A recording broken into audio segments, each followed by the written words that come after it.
Boa noite, que a graça e a paz do nosso Senhor Jesus Cristo esteja conosco, amém?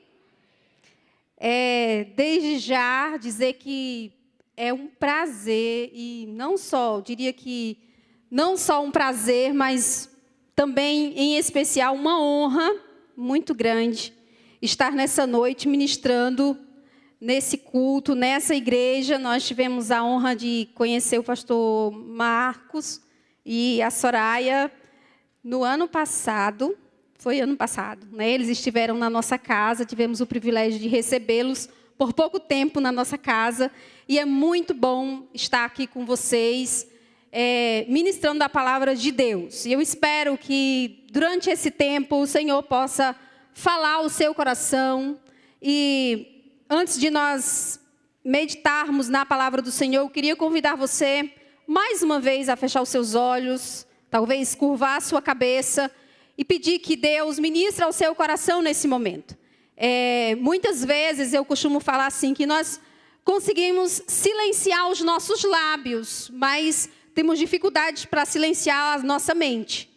E para meditarmos na palavra do Senhor, nós precisamos não só silenciar os lábios, mas também silenciar a nossa mente e o nosso coração.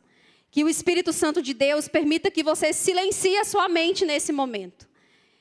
Oremos. Senhor, te damos graças por essa noite tão especial, Pai. Te damos graças por estarmos na tua casa e podermos louvar o teu bom nome, Senhor. Porque o teu nome é bom, Senhor. Não somente o teu nome, Senhor, mas tu és bom. E a tua bondade, Senhor, nos cobre nessa noite. A tua graça, Senhor, nos acompanha nessa noite. As tuas misericórdias, Senhor, nos livram nessa noite. Obrigada, Pai. A minha oração nesse momento é que o teu Espírito Santo fale conosco, Senhor. Que o teu Espírito nos ensine, nos console, nos exorte, nos anime, nos levante, Senhor. Nos advirta, talvez, mas que a tua palavra encontre um lugar no nosso coração. E saiamos daqui edificados pela tua palavra, Senhor. Quebranta-nos, quebranta o nosso coração. Abre o nosso entendimento para lermos e entendermos o que a tua palavra tem a nos ensinar nessa noite. Nós oramos no nome de Jesus. Amém. Amém? Meus irmãos, nós estamos em um culto que foi intitulado como culto da família, na verdade, vivendo uns dias de conferência e a conferência da família, não é isso? E a família, é muito importante pensarmos que a família é o palco que revela quem realmente nós somos. Que é na família, que é na nossa casa, que é no nosso lar, que não tem como escondermos quem nós somos. É dentro da nossa casa que nós não conseguimos usar máscaras. Não é verdade? É dentro do nosso lar que nós conseguimos revelar toda a nossa essência. Às vezes nós conseguimos disfarçar alguns sentimentos, algumas atitudes erradas no nosso trabalho. Às vezes nós conseguimos disfarçar, colocar uma máscarazinha aqui, às vezes com o vizinho, às vezes com alguém que a gente conhece, com um amigo, mas com aqueles que moram dentro da nossa casa, com aqueles com quem dividimos a nossa vida, a nossa família, nós somos incapazes de escondermos quem nós somos de fato. Então, nós entendemos que o nosso lar é um palco. E é no nosso lar que deve haver harmonia. O nosso lar deve ser sinônimo de abrigo, de paz, de refúgio, de sossego, e não um campo de guerra. A nossa casa precisa ser símbolo de descanso. A nossa casa precisa ser símbolo de abrigo. Se a minha e a sua casa não representam descanso, sossego, abrigo, paz, refúgio, precisamos rever quem estamos sendo dentro da nossa casa. O nosso lar, irmãos, deve ser aquele lugar para onde queremos sempre voltar no final do dia. O nosso lar deve ser, sem sombra de dúvidas, o melhor lugar do mundo para se estar. Se em algum momento você prefere estar no trabalho, você prefere estar em qualquer outro ambiente, mas não na sua casa, precisamos rever quem estamos realmente sendo. A nossa família, quando nós falamos lá, nós não estamos falando apenas de uma casa, de um apartamento, não estamos falando apenas de paredes, mas nós estamos falando de família. Lá, nós entendemos como um lugar em que habita uma família, não de pessoas perfeitas, mas de pessoas imperfeitas, que pelo amor, que pela graça e que pela misericórdia de Deus, tentam viver em harmonia. A nossa família deve ser, sim, a nossa maior prioridade. E ser, sim, também o nosso maior investimento. Se nós observarmos num conceito mundial, e isso em todas as culturas, irmãos, em todas as culturas, quem preserva a moral e a ética são as famílias. Em todas as culturas. Nós entendemos que se a família vai bem, a igreja vai bem. Nós entendemos que se a família vai bem, a escola vai bem.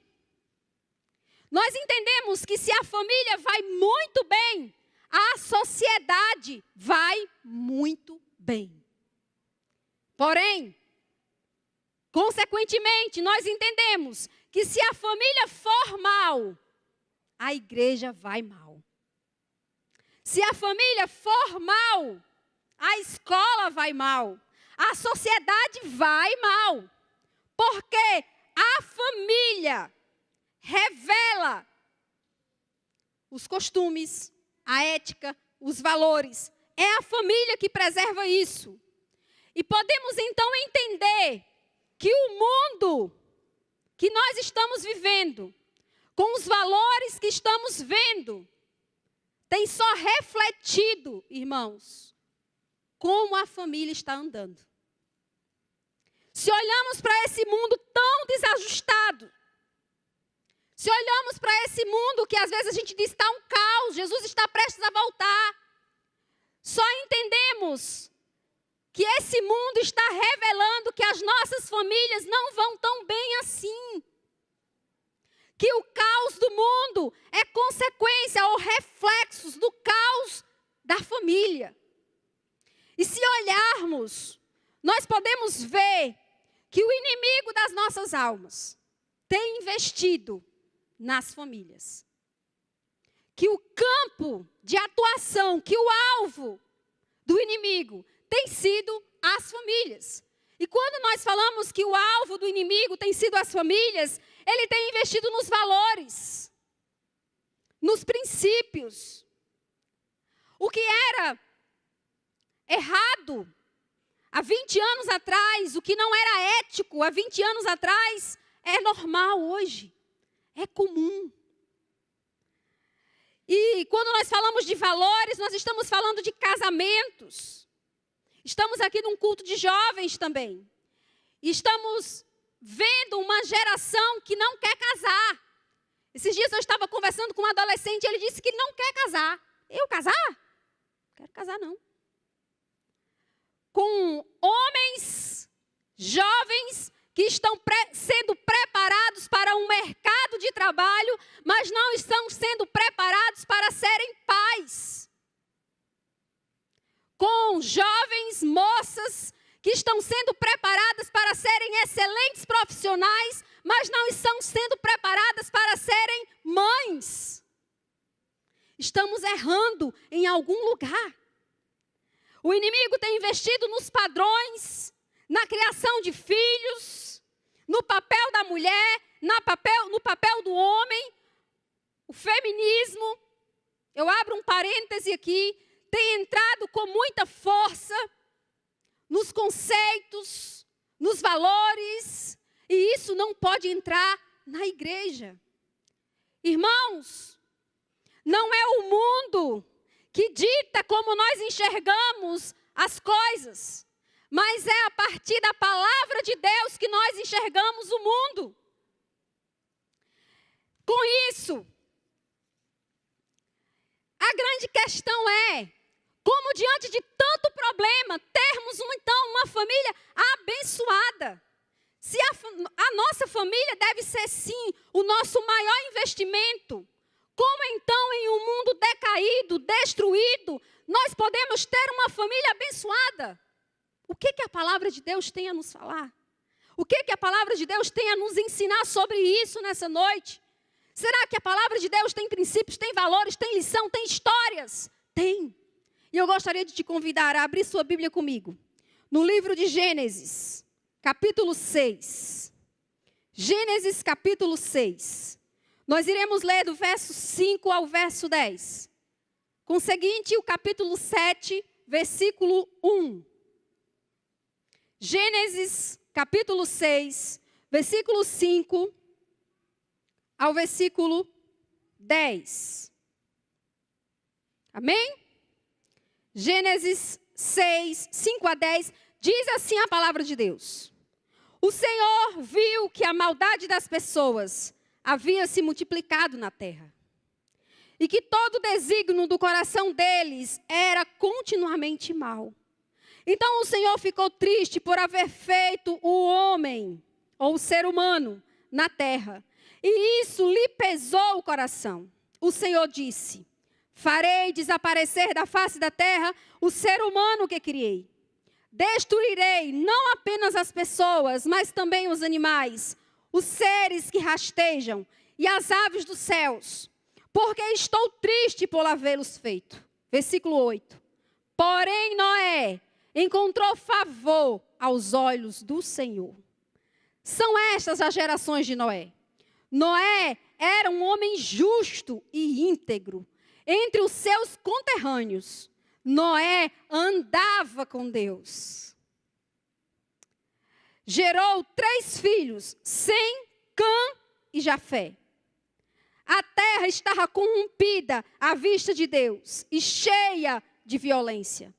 Deus olhou para a terra e eis que estava corrompida, porque todos os seres vivos haviam corrompido o seu caminho na terra. Vamos para o capítulo 7, versículo 1, e diz assim: o Senhor disse a Noé: entre na arca, você e toda a sua família, porque reconheço que você tem sido justo diante de mim no meio desta geração. Amém? Essa é a palavra de Deus. Esse texto, apesar de ser uma história muito conhecida, entendemos que nessa história Deus, a palavra de Deus diz que a maldade da terra tinha se multiplicado. Podemos entender que os dias de Noé não eram tão diferentes dos nossos dias. Que os dias de Noé eram dias maus. Que os dias de Noé eram dias em que os valores, em que os princípios, que o certo, que o errado, que o conceito de Deus, de família, tinha sido destruído. Que a maldade do homem tinha se multiplicado. Os dias de Noé não eram dias tão distantes dos nossos, ou tão diferentes dos nossos. Mas Noé, irmãos, era um homem diferente. Esse texto que lemos pode nos trazer muitos ensinamentos para os nossos lares. E um escritor disse que Noé foi um evangelista completamente diferente de todos os evangelistas que já existiram. Porque Noé pregou. Deus havia falado com ele, queria destruir a terra, deu instrução para que ele construísse a arca, e a Bíblia diz que Noé pregou, mas não acreditaram na pregação de Noé.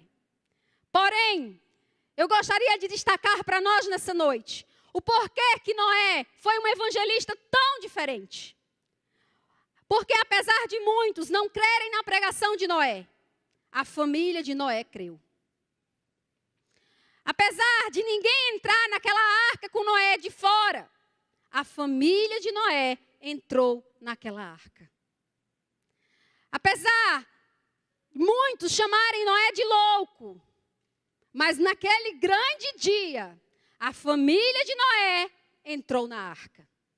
E se nós lermos esse capítulo 6, o 5, o 6, o 7, até o capítulo 8, especificamente o 6 e o 7, você vai ver que são muitas vezes que o autor deste livro cita: e entrou Noé na arca, com sua esposa, com seus filhos e as mulheres de seus filhos. Fazendo-nos entender que o autor fazia questão de frisar isso, que muitos não creram na pregação de Noé, mas a família de Noé creu. Ele sim foi um evangelista diferente. E muitos ganham muitos para Cristo, mas não influenciam as suas casas. Muitos são bem-sucedidos dos portões de sua casa para fora, mas são fracassados dos portões de sua casa para dentro. Muitos adquirem sucesso, galgam títulos, carreira, mas têm um lar destruído. Tem um lar que no final do dia não querem voltar para ele, porque só tem briga, confusão, desacordos.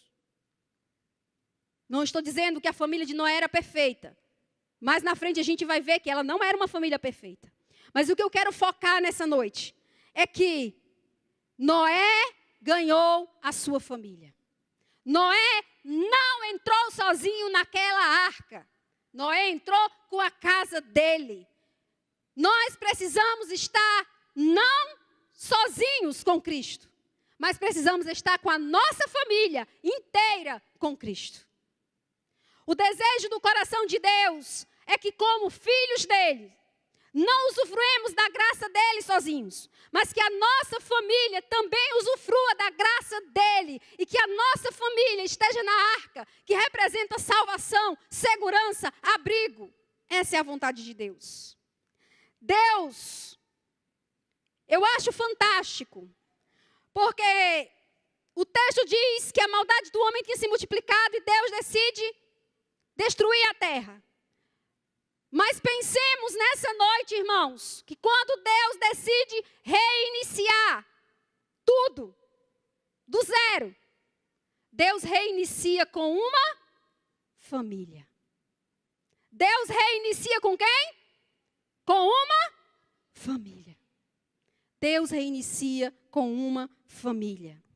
E eu gostaria de te convidar a pensar nessa noite, dentro desse texto, como nós devemos ou podemos ter uma família abençoada, uma família que vive o verdadeiro amor de Deus, olhando para a vida de Noé.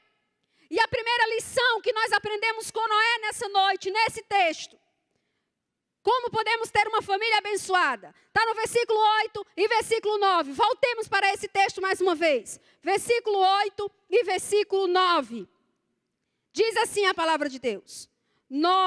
Porém Noé encontrou favor aos olhos do Senhor. E aí a parte B do versículo 9 diz: Noé era um homem justo e íntegro entre os seus conterrâneos. Noé andava com Deus. Primeiro princípio que nós entendemos nessa história, para termos uma família abençoada. Nós aprendemos que nós precisamos andar com Deus. Precisamos andar com Deus. Irmãos, os olhos do Senhor, naqueles anos, com certeza tinha muitos homens, e homens importantes. Mas a Bíblia diz que Noé achou favor diante de Deus. Diante toda aquela geração, os olhos do Senhor foram focados em Noé. Com certeza havia homens que tinham títulos maiores do que o de Noé. Haviam homens com posses maiores do que a de Noé. Haviam homens com famílias mais importantes do que a de Noé. Mas a Bíblia diz que os olhos do Senhor foram em Noé. Porque ele era um homem justo e íntegro. Mas o texto não só diz isso, como o texto diz que Noé andava com Deus. Noé foi diferente dos seus conterrâneos. E nós precisamos entender esse verbo que faz toda a diferença, andava com Deus. Nós temos aqui não um pretérito perfeito, mas nós temos um verbo conjugado no pretérito imperfeito, andava. Noé não andou com Deus, Noé andava com Deus.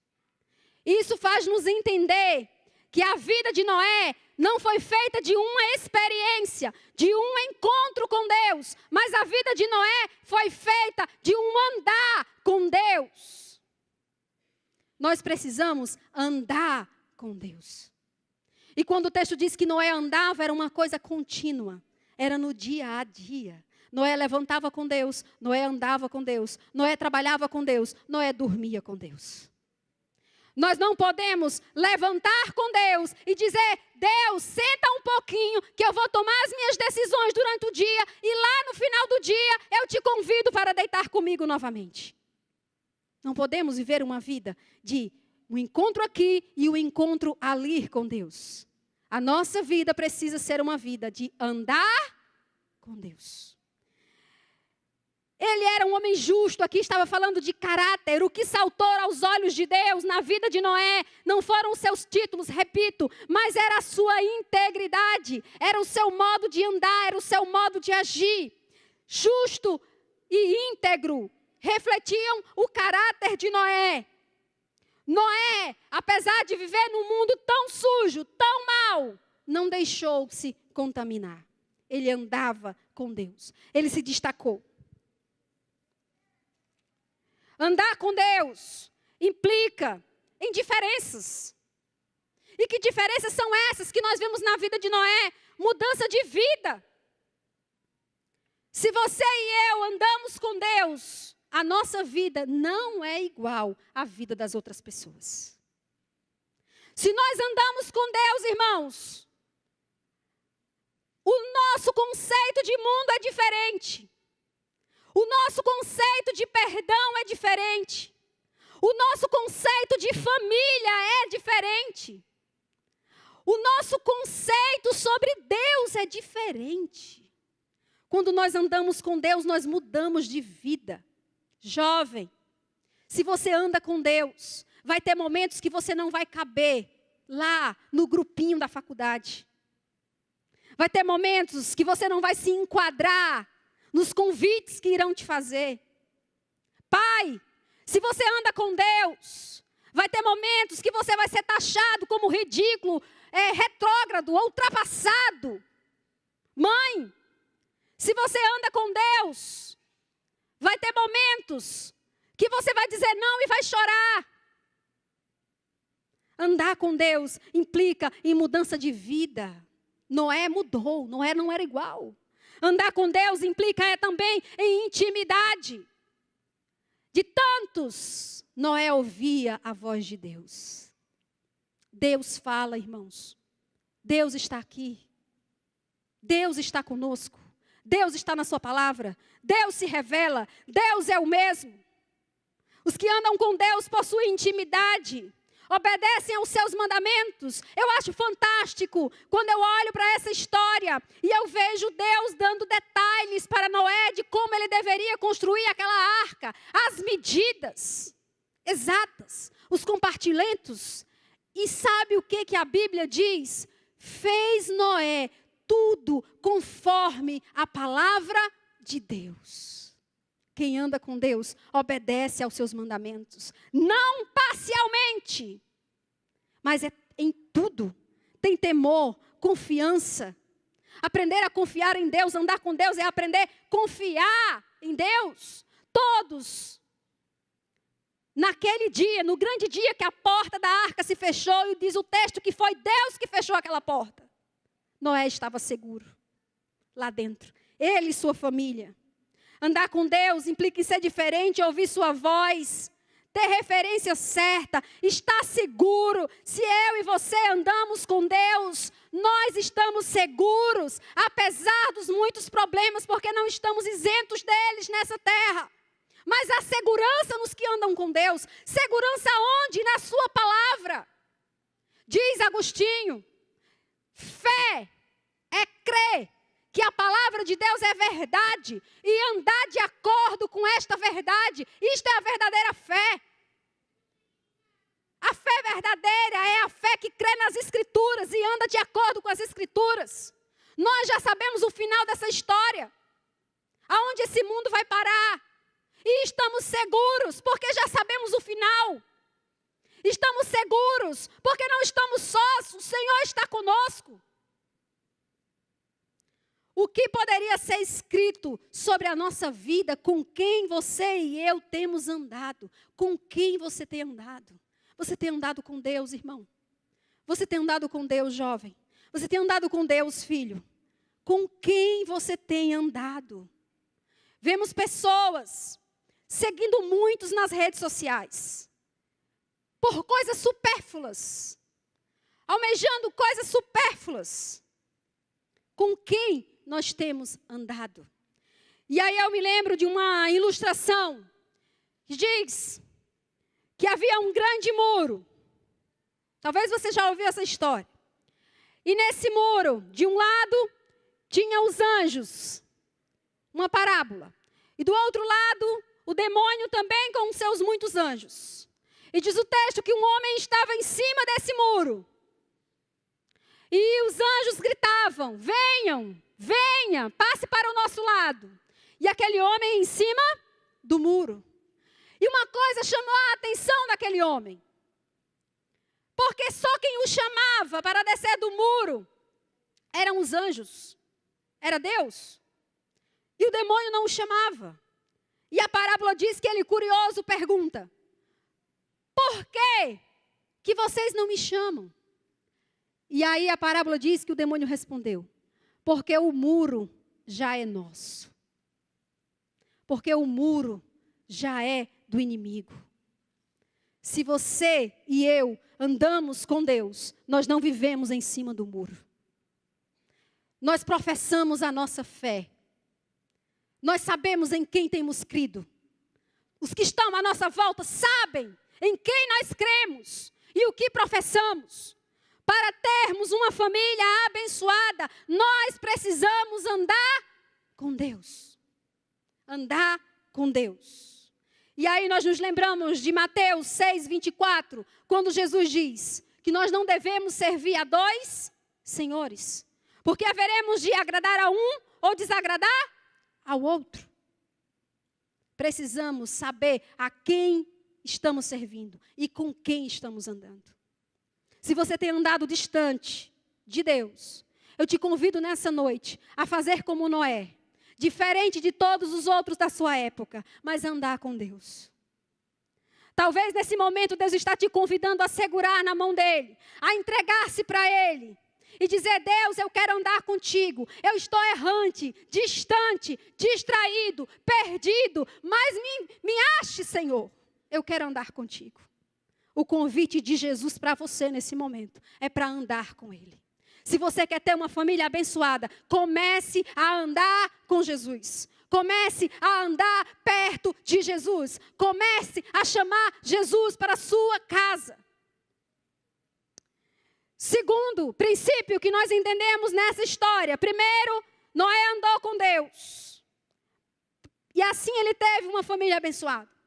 Segundo princípio, para termos uma família abençoada, está no capítulo 7, versículo 1 e versículo 7. Vamos ler novamente o capítulo 7, versículo 1. E diz assim: o Senhor disse a Noé: entre na arca, você e toda a sua família, porque reconheço que você tem sido justo diante de mim no meio dessa geração. Aí o versículo 7 do capítulo 7 diz assim: por causa das águas do dilúvio, Noé entrou na arca, ele com seus filhos, a sua mulher e as mulheres dos seus filhos. Ele entrou na arca com os seus filhos. Segundo princípio, para termos uma família abençoada e desfrutarmos do verdadeiro amor de Deus na nossa família, nós precisamos influenciar os nossos filhos. Repito, irmãos, muitos não creram na pregação de Noé, mas os filhos dele tiveram que acreditar. Eles eram obrigados a entrar naquela arca? Não. Mas eles entraram. Influenciar os filhos é uma obrigação nossa.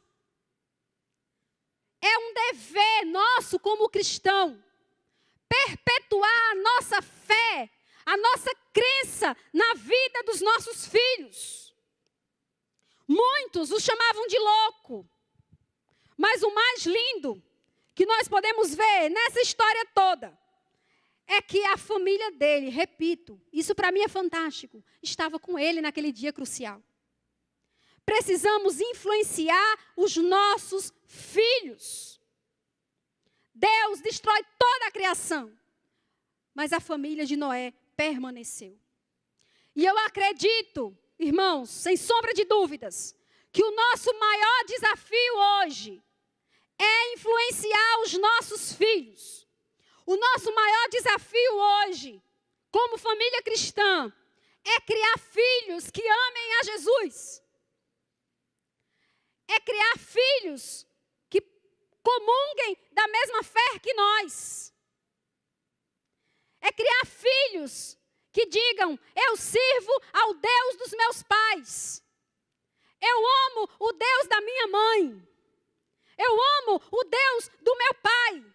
Deixa eu te dizer uma coisa nessa noite cheia de autoridade. O maior legado, a maior herança que você pode deixar para o seu filho é Jesus Cristo. Porque isso ninguém poderá tirar dos seus filhos. Já disse Jesus. É a melhor parte. E ninguém pode tomar. É melhor do que um apartamento. É melhor do que uma fazenda. É melhor do que uma formação. Sabe por quê? Porque se os nossos filhos amarem a Jesus, escute só. Se a minha filha, se os nossos filhos amarem a Jesus de todo o coração, eles serão excelentes profissionais. Porque se os nossos filhos amarem a Jesus, eles serão excelentes maridos. Serão excelentes esposas. Serão excelentes pais. Serão excelentes donos de casa. Serão excelentes administradores. Porque Jesus nos ensina sobre tudo isso e a sua palavra. A maior herança que nós podemos deixar é o amor de Jesus para os nossos filhos. Ninguém, nem a traça, nem a ferrugem, nem uma chuva, nem uma tempestade, nem uma crise pode tirar Jesus. Porque já disse o apóstolo Paulo, nem o amor, nem a profundidade, nem a altura, nem o presente, nem o porvir. Quem poderá nos separar do amor de Deus que está em Cristo Jesus? Quem? Ninguém. Então, eu acredito que estamos vivendo uma geração que está se preocupando muito em deixar formação e títulos. Jovens, a melhor formação que você pode ter na sua vida são os princípios, os valores da palavra de Deus. Porque esses princípios, esses valores, eles te nortearão. Não só em conceito, em técnica, em teoria, mas na prática. Porque você pode ser um excelente profissional, teoricamente. Mas muitas vezes não ter controle, não ter maturidade, não ter domínio próprio, não ter amor, não ter sabedoria, não ter o fruto do Espírito. Influenciar os nossos filhos é sim uma tarefa para todos nós. E nós influenciamos os nossos filhos no dia a dia. Quando eu digo que influenciar os nossos filhos é falar de Jesus, como falávamos agora há pouco ali com os pais. Os nossos filhos nascem mortos espiritualmente. Eles precisam se converter. Eles precisam de Jesus. Eles precisam nascer de novo. O nosso discipulado deve ser contínuo, deve ser diário. Nós não precisamos, irmãos, criar um evento para dizer que Deus é bom para os nossos filhos. Nós não precisamos esperar uma conferência como essa para dizer que só Jesus salva. Nós não precisamos esperar um evento no ano para que os nossos filhos escutem que só há um caminho, uma verdade e uma vida chamada Jesus Cristo, é no dia a dia. Nós nos lembramos de Deuteronômio 6, versículo 7, quando Deus diz para o seu povo: inculca isso quando estiveres com ele sentado em casa, quando andares pelo caminho, quando deitares e quando levantares. É no dia a dia. É quando a gente senta para almoçar que a gente ensina que aquela comida quem deu foi Papai do Céu. É quando a gente compra uma roupa nova que a gente ensina que aquela roupa veio porque Deus permitiu que papai e mamãe trabalhassem para comprar aquela roupa. Não porque papai e mamãe têm força nos braços, seja inteligente, mas porque Deus é soberano, poderoso e bom e misericordioso, que permite que papai e mamãe tenham um trabalho. Porque não é a força do nosso braço, irmãos, que sustenta a nossa casa. É Deus. Porque a palavra de Deus já diz que se o Senhor não guardar, se o Senhor não vigiar, em vão vigiam as sentinelas. Não é o seu trabalho, não é o meu trabalho, é Deus. E para termos uma família abençoada, precisamos influenciar os nossos filhos. E eu vou dizer, são muitas as distrações que nos tiram do foco. E se tem uma coisa que o inimigo é expert em criar distrações para nós, ele quer que eu e você estejamos distraídos e percamos as oportunidades para falarmos de Deus dentro da nossa casa. Não permitamos que nós sejamos displicentes, nécios e frios espiritualmente. Que o fervor não seja só na nossa igreja, mas seja dentro da nossa casa. Que haja louvor na nossa casa. Que haja vida quando nós ensinamos os nossos filhos. E muitas vezes nós temos atitudes que impedem que os nossos filhos aprendam sobre Jesus, ou que impedem que nós influenciemos os nossos filhos, como por exemplo, não os criar na igreja. Achar que isso daqui é bobagem. Quando nós faltamos, às vezes deixamos de vir ao domingo para estar em casa fazendo nada. Quando não somos exemplos. Quando falamos uma coisa e fazemos outras. Quando não damos limites, quando não discipulamos. Precisamos entender que a nossa vida deve refletir Jesus. Que se Deus fala conosco, como falou com Noé, os nossos filhos devem confiar. Se mãe e pai estão falando, é porque Deus falou com eles. Porque o meu pai e a minha mãe escutam a voz de Deus. Isso é muito profundo. E aí nós nos lembramos de Colossenses 3, 21, quando o apóstolo Paulo ensinou aquela igreja, falando de casamento, de criação de filhos, como o homem e a mulher deveriam se comportar. O apóstolo Paulo falou àquela igreja: pais, não irritem os vossos filhos, para que eles não fiquem desanimados. Ou seja, não vivam de uma maneira e falem outra coisa. Influenciem, sejam exemplos. O pastor Hernandes Dias Lopes, em um dos seus livros, sobre criação de filhos, ele diz: nós apresentamos os nossos filhos a Deus, mas muitas vezes não apresentamos Deus aos nossos filhos. Eles nascem e nós queremos trazê-los aqui na frente e apresentá-los, para que o Senhor abençoe, para que o Senhor direcione. Mas ao longo de suas vidas, esquecemos de apresentar esse Deus para os filhos. Que os nossos filhos sejam alcançados através do discipulado. Como os filhos de Noé creram na pregação de Noé. Que os nossos filhos creiam naquilo que estamos falando e naquilo que estamos vivendo. Amém? Para termos uma família abençoada, precisamos andar com Deus, influenciar os nossos filhos. E terceiro, eu convido você a ir lá para o capítulo 8 desse mesmo texto, no versículo 20, 8, 20. Olha o que diz a palavra de Deus. Capítulo 8, versículo 20, diz assim: Noé levantou um altar ao Senhor, e tomando de animais puros e de aves puras, ofereceu holocaustos sobre o altar. Nessa parte aqui do texto, se você ler posteriormente, você vai ver que as águas já tinham vindo, o dilúvio tinha acontecido, as águas tinham baixado, passado os dias. Noé já havia saltado o corvo, consequentemente uma pomba, e percebeu que a terra estava enxuta e saiu da arca. E o texto diz que saiu ele e sua família. Eles continuaram juntos. Mas o mais lindo de tudo é que quando Noé sai daquela arca, a primeira coisa que Noé vai fazer é levantar um altar a Deus.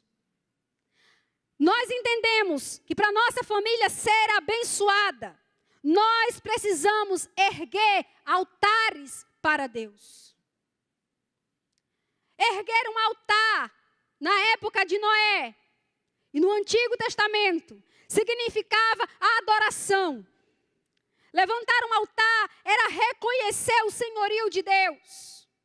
Era gratidão, era culto de louvor. Quando Noé sai daquela arca, a primeira coisa que ele faz é cultuar a Deus. Fez questão de deixar um marco na história, levantando um altar, dizendo que tudo que eles tinham vivido, que tudo que eles tinham passado, Deus esteve com eles. E Noé levantou um altar. E diz o texto que Deus recebeu aquela adoração. Para termos uma família abençoada, irmãos, precisamos levantar altares. Hoje não precisamos mais pegar animais e sacrificá-los. Cristo já fez isso. Mas o altar somos nós. É a nossa vida. Levantar um altar é como nós vivemos. Precisamos ter uma vida de constante adoração a Deus. Se quisermos ter uma família abençoada, precisamos adorar a Deus continuamente, reconhecendo o senhorio dEle, a presença dEle, nos dias bons, nos dias ruins, no dia de festa, no dia de luto, no dia da alegria, no dia da tristeza, no dia da fartura, no dia da escassez, no dia do aumento, no dia em que fomos demitidos, no dia da aprovação, mas no dia da não aprovação. Noé, depois de tudo que ele viveu com a sua família, levantou um altar. Levar a nossa casa à adoração, trazer Deus para dentro do nosso lar. Fazer da nossa casa um culto continuamente. Precisamos voltar aos hábitos antigos dos cultos domésticos, em que a família reunia, lia o texto, cantava alguns louvores, e era lembrado ali como Jesus é bom. Dar exemplo na conduta, consagrando tudo que temos, tudo que somos, ter uma vida espiritual, ter um testemunho. Esses dias nós estávamos em casa, nossa família, e lembro-me que era um dia de sábado, e nesse dia nem eu tinha compromisso, nem Afanásio, e sentados na mesa, na hora da refeição, foi um dia que eu acordei mais tarde, e eu disse assim, como o dia de sábado é bom. E aí eu falei, meu dia preferido é o sábado. E aí a Débora falou assim, o meu dia preferido é o domingo. E aí a gente logo olhou para ela, né, e por quê, filha? Porque o domingo tem EBD e cultinho à noite. E aquilo encheu o nosso coração de alegria. E me envergonhou. Porque eu coloquei o meu descanso como sendo o preferido. E ela colocou a casa de Deus como algo preferido dela. Que a nossa vida, que as nossas preferências, seja sempre a presença de Jesus. Para termos uma família abençoada, nós precisamos levantar altares a Deus. E precisamos ter muito cuidado, porque às vezes no final da conquista, no final da bênção, nós levantamos altares para tudo que é coisa, menos para Deus. Toda a honra, toda a glória, de tudo que nós vivemos, é sempre para Deus. Para termos uma família abençoada e vivermos o verdadeiro amor de Deus, precisamos andar com Deus, influenciar os nossos filhos e constantemente levantar altares ao nosso Senhor. Amém? Eu convido você a ficar de pé nesse momento. Eu quero orar contigo.